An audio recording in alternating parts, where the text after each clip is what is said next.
أسألك سؤال، يمتى أنت آخر مرة ماكل لفة فلافل؟ حتى احنا مرات نخجل من انفسنا انه يطلع احد يعامل على الدواء. هاي ظاهره ما كانت موجوده طبعا للعلم، ظاهره بالفتره الاخيره انتشرت بالمجتمع العراقي.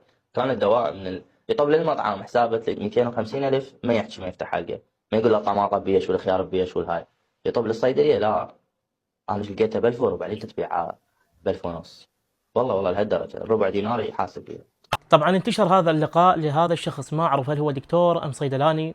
نادرا ما تلقى مواطن يحاسبك على 1500 أو 2000 أو 3، بل المواطن اللي جاي يقصبونه وجاي يطلع العلاج ب100 و150 و200 و300، اللي هي راتب مال الموظف بالتربية اللي حد هسه ما منطينهم رواتب طبعا.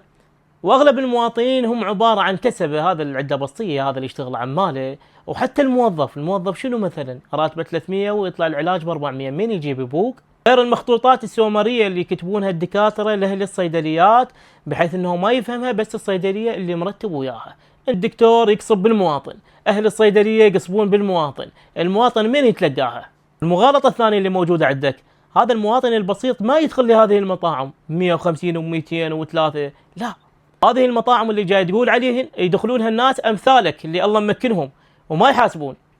اما الفقير ما يقدر يدخل هذه الاماكن، الفقير اقوى لفه فلافل ب 1000 ونص، وهسه حتى القص صارت ب 1000 ونص، واكو بعض المناطق تبيع اللفه ب 500 لفه الفلافل. انا هذاك يوم تعجبت بمنطقه يبيع اللفه بربع، قلت له حج احنا وين ب 2007 بربع حتى الصمون ما طلعه.